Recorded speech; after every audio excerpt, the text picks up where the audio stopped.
Hi అండి, అందరూ బాగున్నారా? ఒక కస్టమర్ అయితే నాకు 3 బ్లౌజులు తీసుకొచ్చి ఇచ్చిందండి కుట్టమని. ఇదైతే లెహెంగా అండి, పాపకు సైడ్ కుట్టేసి అలా. ఈ బ్లౌజ్ అయితే వెనకలంతా వర్క్ వచ్చిందండి. ప్రిన్సెస్ కటింగ్ కుట్టేమన్నది 3 బ్లౌజులు. ఇదైతే శారీస్ అండి, పట్టు శారీస్ బ్లౌజు. ఈ శారీస్ అయితే సింపుల్గా అంత, ఒకటైతే సింపుల్గా అనిపించింది, ఒకటైతే కొంచెం ఇది బాగుంది, గ్రాండ్గా ఫంక్షన్ అంట. ఇంట్లో కస్టమర్స్ అర్జెంటుగా కావాలని తీసుకొచ్చి ఇచ్చింది ఇవాళ ఉదయమే. రేపు మా 10:30 కల్లా ఇవ్వమని చెప్పింది. సరే అక్క అని చెప్పిన. 2 శారీస్కు జిజ్జా చేసి ఇవ్వమనింది. ఇదైతే మామూలు సాదండి, పఫ్ ఇవ్వమని, బాహుబలి హ్యాండ్స్ పెట్టమని, ఓన్లీ మొత్తం పైపింగ్ వేసి Baahubali hands కుట్టమన్నది.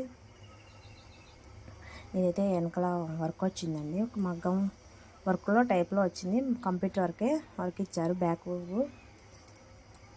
Back neck work ఇచ్చారండి. 3 కుట్టమని, 3 పైపింగ్, మొత్తం పైపింగ్ వేసేయమని. ప్రిన్సెస్ కటింగ్ పెట్టి 3 బ్లౌజులు రేపటికల్లా కుట్టాలని. నేనైతే అర్జెంటుగా ఇస్తారు. ఇలా ముందు ఇచ్చిన వాళ్ళు ఏమనుకుంటారో ఏమనుకోలేదు, ఆలోచన చేయరు కస్టమర్స్ అయితే. కొత్త వాళ్ళు ఎవరైనా చూస్తున్నట్టయితే నా ఛానల్ సబ్స్క్రైబ్ చేసుకోండి ప్లీజ్. థ్యాంక్ యూ మరి.